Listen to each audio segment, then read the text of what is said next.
All right. So talking about standards, math standards. When you're teaching math, standards are everything. It's objective. It's math is very clear. It's beautiful like that. So much easier to grade a math assessment than like a writing assessment, right? But when we actually dig into the math standards, it's really interesting. There's so much we recognize, absolutely. But the word money exists exactly 2 times, K through 5, in the math standards. That's it, just twice, which is crazy to me because money, I think, is our most used real life application of these math skills, right? When you're saying, oh, am I going to use this in the real world? This is one of those ones where the answer is consistently, yes, you are going to use this. So we have within the 2nd grade measurement and data, we're talking about working with time and money in 2MDC 8, sorry. And that's word problems, right? Dollar bills, quarters, dimes, nickels, and pennies. And then we have in 4th grade, again, in measurement and data, using 4 operations to solve word problems, and that includes money. And we know that's when decimals start really featuring heavily in all 4 operations. So it makes sense that they would be mentioned there. But we also know just from experience and logic, I would say that there's so many more places that we can sprinkle money in. And to me, if you're thinking about universal design for learning and you're thinking about engagement and anticipatory sets and hooks for kids, I'm getting a notice that my connection is unstable. So I'm going to pause here and make sure that I am coming through okay. Thumbs up, Linda. So far, so good. Thank you so much, guys. I appreciate your patience with that. I did kind of lose my train of thought, so I'm just going to keep going. Oh, it's the hook. It's the anticipatory set. It's the interest. It's the engagement, right? Most kids are interested in money. And if they're not interested in it, they know they're going to need it later on in life. So when we come to the math standards, all of these standards have kind of a hierarchy, how they're organized from broadest to most specific. In math, we're using the domain, and then we have our standards cluster by grade band. And I'm just pointing that out because as we move into our financial education competencies, you're going to see a difference in that organizational structure. So our Washington State financial education competencies, which connect to our K-12 standards, I like to call this is the category, things you wish you had learned in high school in Jeopardy. Like, tell me I'm wrong, right?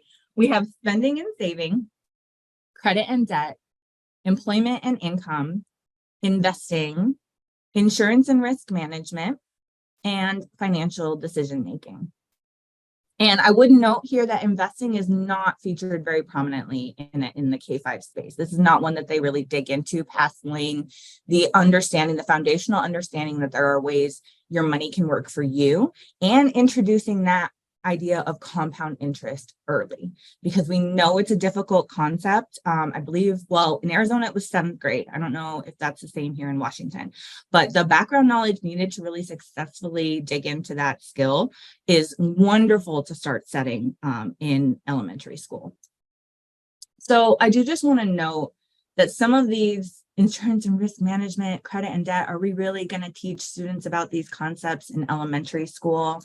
And this is the part where I really advocate for integrating this financial education piece for our younger students. We're living in such digital times that are so different to how we all learned about money. Students today can push a button on a screen and spend money, right? There's no dollar exchange needed. There's no tactile experience necessary anymore. And some students are still getting it, but with them being such digital consumers so early, I think it's really important that we start setting these spending and saving and financial decision-making skills as early as possible so they can recognize the value of $1 in just a different way. We're all going to have that challenge of teaching students these days the value of $1 when they don't necessarily have to have $1. So that's just my little elevator speech for including financial education, which may seem like a more complicated topic. It doesn't have to be. We can also just recognize that this is exposure for a lot of our kids as well. It may not be retention, but at least they'll be developing some schema that they can draw on in the future. So just a quick explanation of our standards. We started up with competency, like I just showed, and our hierarchy, our organization is up there in the top right corner. We moved down into more specific standards. So you can see here, there are 4 standards within the spending and saving competency. Developing a plan for spending and saving, developing a system for keeping and using financial records, describing how to use different payment methods, and applying consumer skills to spending and saving decisions. So across K-12 then, we drill down into more specific benchmarks that progress through the student's academic career, obviously growing and developing as the student does, but within these 4 standards. And I hope just looking at them, you can really start to see the math that is baked in here, right? Developing a plan for spending and saving is really inherently going to be adding and subtracting, possibly multiplying and dividing. We're manipulating numbers in order to make that plan. Same thing for developing the system for keeping and using financial records. And that's also the ability to look at receipts and recognize those formats and data using tables, which I think is a great skill for our kids to master early. Describing how to use different payment methods, that can be everything from counting coins and bills to recognizing the difference between, debit, credit, and cash, right? And then consumer skills to spending and saving, we're talking about comparison shopping. We're talking about doing your research and evaluating and using those decision-making strategies, which really align with that mathematical thinking and math practices. So this is just a 3rd grade example of some of the specific standards that we have. We're going to go into these in more detail, but this is really just so you can see how our standards are formatted.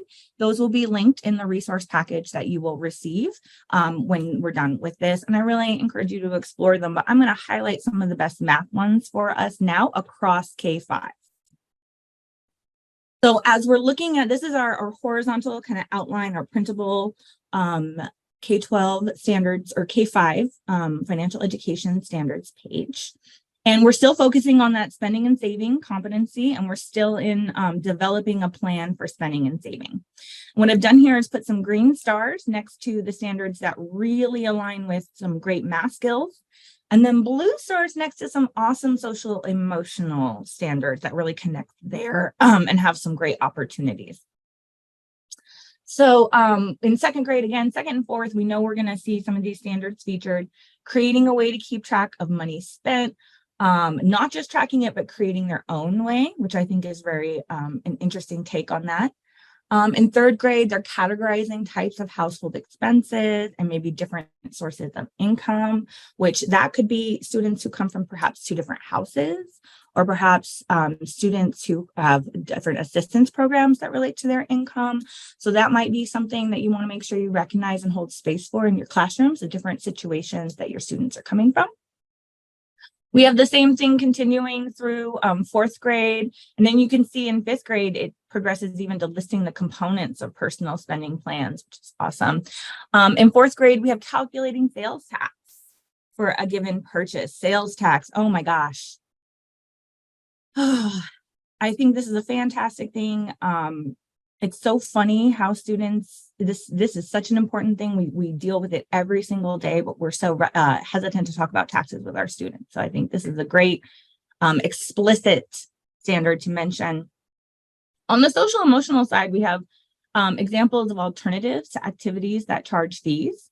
So, recognizing the difference between needs and wants, and going to do an activity for some people is a want, and some families are just needs families, and that's not, something that they build into their budget. So what are free activities and things that you can do that are just as fun? Differentiating between public and private property. That's just something every kid needs. Repeat it in 7th grade. I can tell you that much from my own experience. And then stating the advantages and disadvantages of saving for financial goals. I think that can really connect to a student's experience and what their personal definition of wealth is, which can be a really awesome classroom discussion.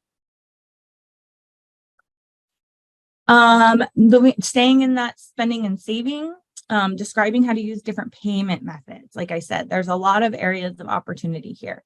Sorting coins and paper money by appearance and name, counting items up to 10.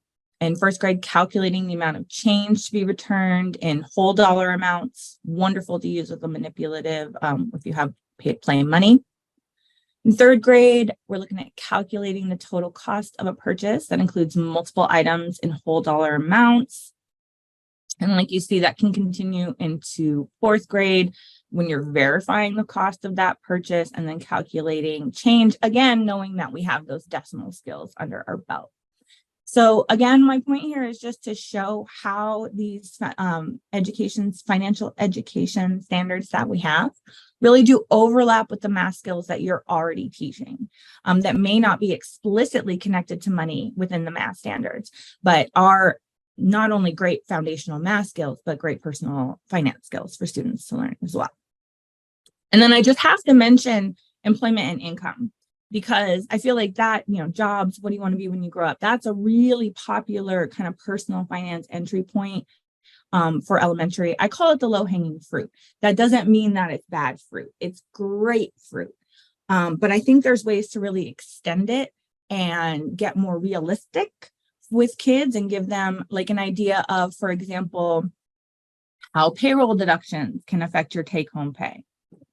I don't know about you, but when I got my first paycheck as a teenager, I was shocked. And kind of preparing students for those deductions is not only great math, again, but great world experience. You have, within this domain, you can talk about percentages and decimal operations, algebraic reasoning, taxes, civics, voting. You have awesome overlap with social studies as well.